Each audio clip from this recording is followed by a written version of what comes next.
World of Kings. What class should you play? World of Kings has just officially launched on the iOS app and Google Play Store, and you can find the link down below. Starting with 9 classes and 27 advanced classes, it could be a little bit overwhelming on which class to choose. Today, we're going to go over each class and give you a quick summary on what to expect. As the game evolves, I'll be releasing upcoming videos on the top DPS, tanking, and healing classes as well, so make sure you do stay subscribed so you know when I post next. Now, every class I talk about will have a timestamp down below on my pinned comment for you to kind of jump around and go to that portion of the video quick. Jumping right in with the warrior, upon job advancement you have 3 classes to choose from: the Vanguard, Guardian, and the Gladiator. Vanguard is more of your PvE class, dealing high damage, good mitigation, and viable for tanking. Abilities like Shield Barrier or Blade Barrier respectively absorb damage or have the chance to parry. The second choice Guardian has moderate damage mitigation, but more CC abilities like Ground Stomp, which not only pulls in your enemies but slows them as well. Guardians are going to be good for more PvE. Lastly, Gladiator is going to be more in your face PvP, specializing in crowd control and high defense. These guys are annoying to go against in PvP. Paladin, upon job advancement, has 3 classes to choose from: the Dragon Rider, Inquisitor, and the Templar. The Dragon Rider is a pure PvP tank with dragon scale armor, the ability to turn into a dragon, and force lock to interrupt your opponent from spellcasting. Inquisitor is the main DPS class for the Paladin, doing bursty AoE damage in PvE and PvP with abilities like Holy Grass to bring in your opponent and follow up with Storm Vengeance and Forked Lightning to take them down fast. The Templar is going to be a strong AoE tank for PvE mostly.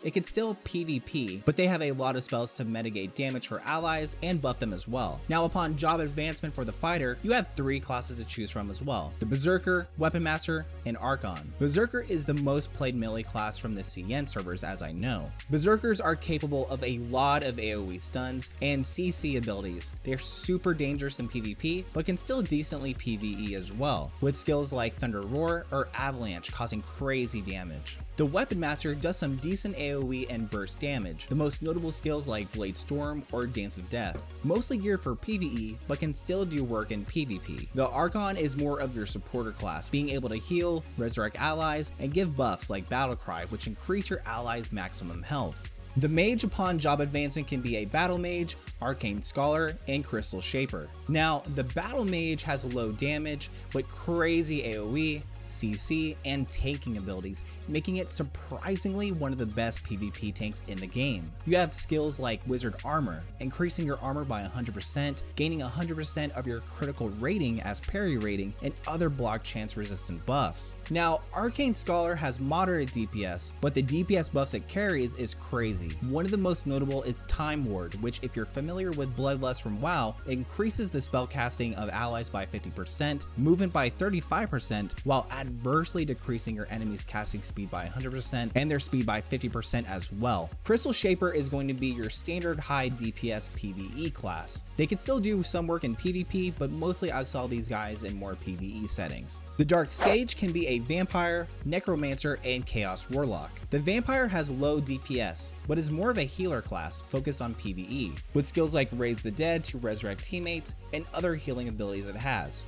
In the endgame, these are one of the strongest healers in PvE. Necromancer has a ton of dots, or damage over time abilities, which are capable of doing some pretty high damage, even carrying a skill called Lichborn, turning yourself into a Lich, increasing the damage and reducing the damage you take as well. Good for PvP and PvE. Chaos Warlock is a lesser Necromancer class, but I did hear late game they do pretty good in PvE and PvP, so I don't have too much info on this class as of right now. The Wizard gives you a choice of being a Flame Singer, Frost Whisperer, or Fire Frost Wizard. Now, Flame Singer isn't that viable in PvP or PvE, honestly doing lower DPS compared to the 2 other specs, but it could be a fun class if you're casually playing. Frost Whisperer has a crazy high single target DPS and slows, not to mention being annoying to go against in PvP, with their Ice Walk ability and CC ability that they offer, good in PvP and PvE. Fire Frost Wizard has high AoE DPS, but lower single target. I didn't see too many used in PvP, but this would be an all-around solid class if you're looking to get into PvE only. Just simply, there are a little bit better classes for AoE PvP damage in my opinion. The Cleric has a choice between a Lightbringer,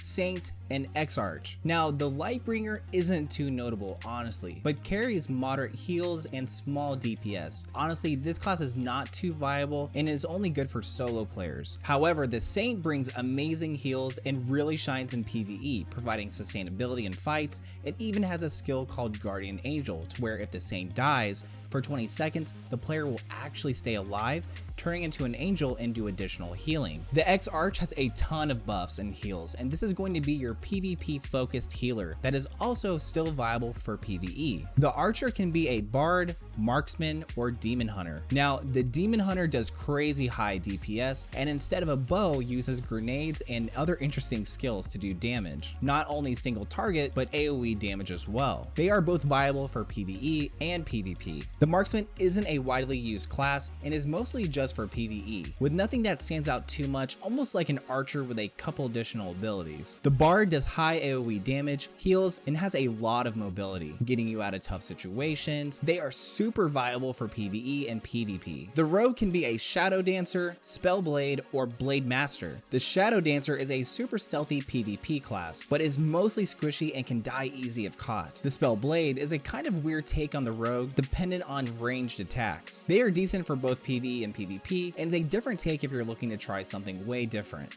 The Blade Master has to be one of the most used classes, with good CC and DPS. They carry a lot of bursty damage and can take your opponent down instantly, but unfortunately are a little bit squishy too. So you just want to make sure that if you are playing the Blade Master or any rogue class, that you're just staying a little bit stealthy. Now, after giving a quick summary on each class, which one will you choose? In the future, I plan on creating more World of Kings content and debating about making some in-depth guides. So let me know down below if that's something you'd be interested in. If you did enjoy today's video, make sure you do hit that like button and subscribe to know when I post next. Thanks so much for stopping by, and I'll see you on the next video.